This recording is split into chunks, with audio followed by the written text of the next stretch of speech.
many of the moments here. But I think on the other side of it, we can talk about Bret Baier's performance and the fairness or unfairness of some of the ways he pursued those topics. The other side of it is Kamala Harris went on Fox News and took all those questions and hung in there and kept her calm and didn't attack the network or the interviewer or whine that things were unfair. She talked about policy and she gave answers to tough questions. But the tone was set right from the outset with a series of questions about immigration where the Vice President of the United States wasn't really given the opportunity to respond. Here's how that played out. How many illegal immigrants would you estimate your administration has released into the country over the last 3.5 years? Well, I'm glad you raised the issue of immigration because I agree with you. It is a topic of discussion that people want to rightly have. And you know what I'm going to talk about. Yeah, but do you just a number? Do you think it's 1 million, 3 million? Brett, let's just get to the point.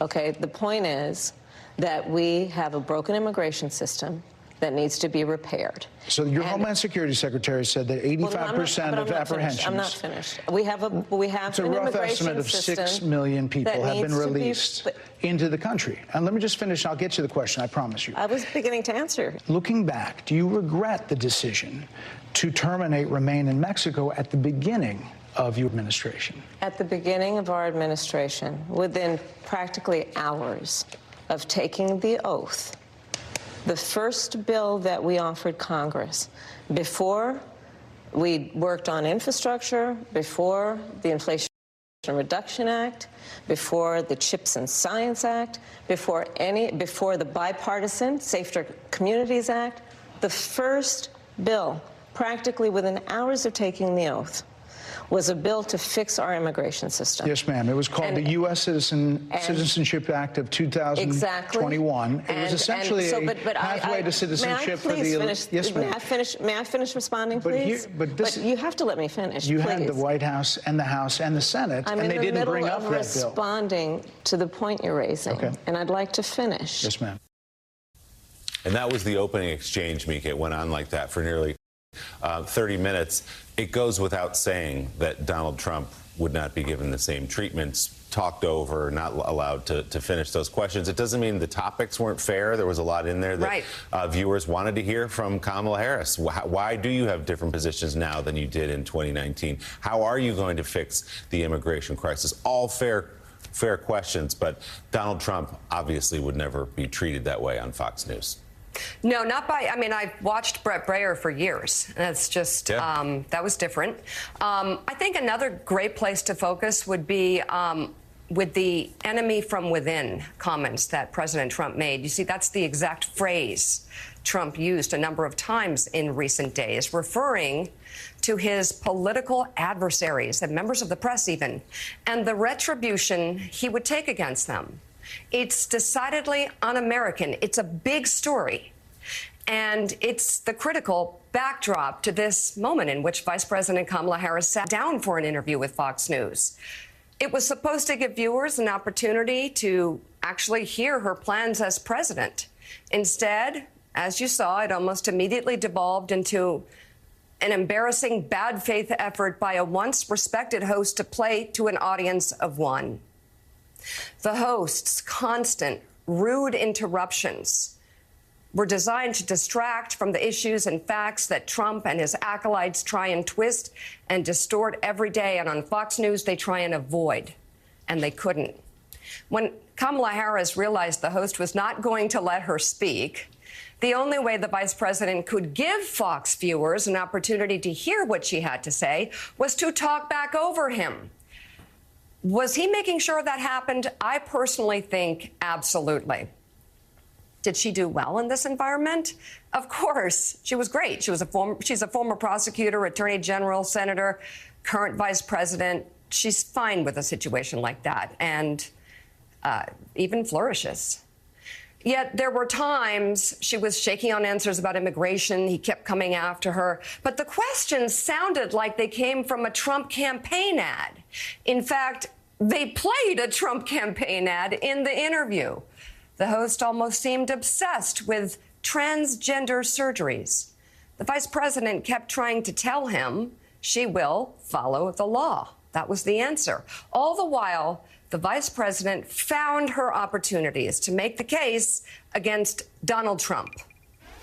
Over the last decade, it is clear to me, and certainly the Republicans who are on stage with me, the former chief of staff to the president, Donald Trump, former defense secretaries, national security advisor, and his vice president. One, he is unfit to serve, that he is unstable, that he is dangerous, and that people are exhausted with someone who professes to be a leader who spends full time demeaning and engaging in personal grievances and it being about him instead of the American people. People are tired of that. If that's the case, why is half the country supporting him? Why is he beating you in a lot of swing states? Why, if he's as bad as you say, that half of this country is now supporting this person who could be the 47th president of the United States? Why is that happening? This is an election for president of the United States. It's not supposed to be easy.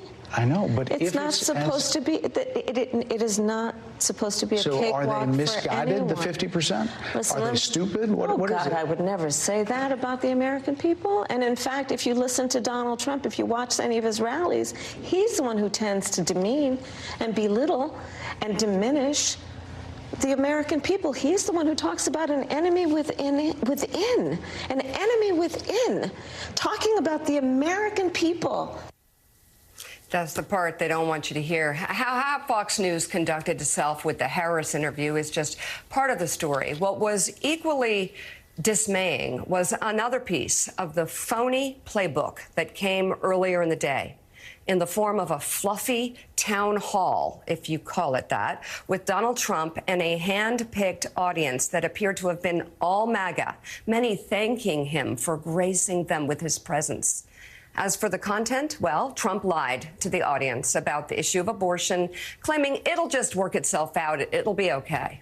You're good. Now it's where everybody has wanted it for years, and now it's working its way out in the states. Nobody wanted it to be in the federal government. 5 or 6 or 7 years ago, they started talking about weeks and this and that. But what they wanted is they wanted it back in the states for a vote of the people, and that's where we have it. And the states are now voting for it. And honestly, some of them are going much more liberal, like in Ohio. I would have thought it might be a little bit different. And some of them are not, but it's going to be redone. It's going to be redone. You end up with a vote of the people. And some of them, I agree, they're too tough, and those are going to be redone because already there's a movement in those states, I know exactly what you're talking about, to redo it. It's back in the states where they can have the vote of the people. It's exactly where they want to be. Remember this issue has torn this country apart for 52 years. So we got it back in the states. We have a vote of the people, and it's working its way through the system. And ultimately, it's going to be the right thing. I want to share with you Senators Warnock and Ossoff, Mayor Bottoms and Atlanta Mayor Bottoms, and Amba Thurman's family have come out on a press call. And they're doing what's called a pre-buttal 2-hour town hall right now. Oh, that's nice. Yeah? And I want to get better ratings, I promise. Yeah. Okay. So is he changing his position about abortion after overturning Roe and saying women should be punished for, and by the way, joking about a woman who died arguably because of a severe abortion ban allowed to be in place because of Donald Trump. Classy. But it'll all work out, right? Yeah. He also said, by the way, this was interesting, that he's the father of IVF, moments before admitting he only learned about the issue this year. Oh, I want to talk about IVF. I'm the father. You don't hear that every day. I'm the father of IVF, so I want to hear this question.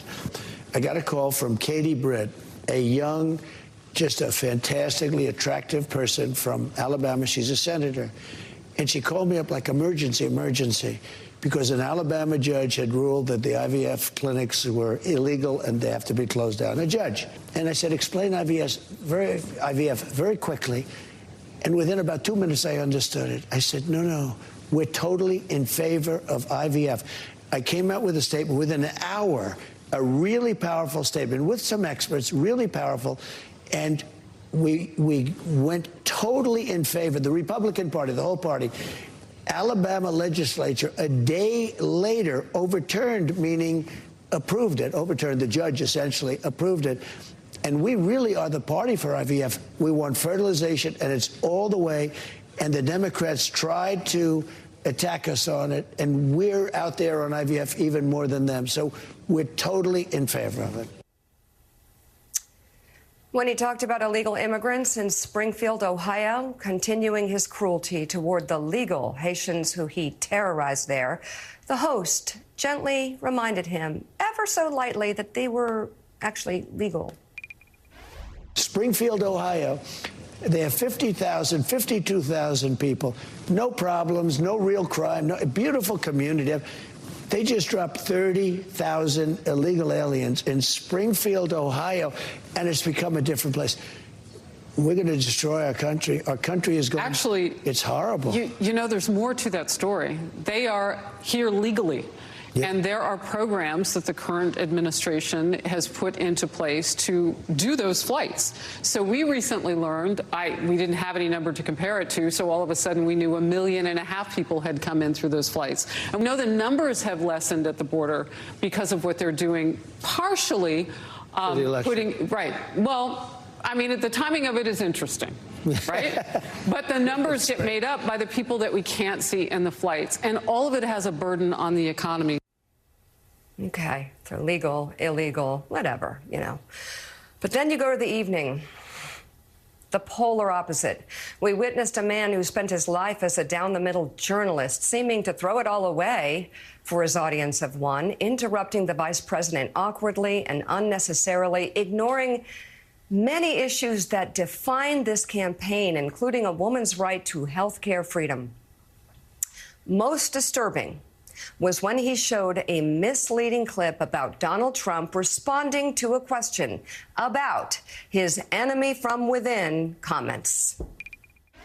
He's the one who talks about an enemy within, an enemy within, talking about the American people, suggesting he would turn the American military on the American people. We asked that question to the former president today. Harris Faulkner had a town hall, and this is how he responded.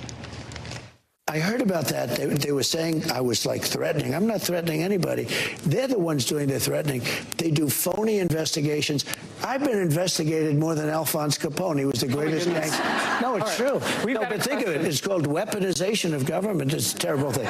So, Brett, I'm sorry, and with all due respect, that clip was not what he has been saying about the enemy within that he has repeated when he's speaking about the American people. That's not what you just showed. Well, he was asked about that specific... No, that's not what you just showed. In all fairness and respect to you... I'm telling you, that was the question that we asked him. You didn't show that, and here's the bottom line. He has repeated many times, and you and I both know that.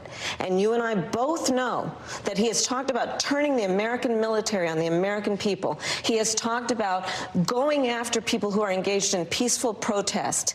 He has talked about locking people up because they disagree with him. This is a democracy.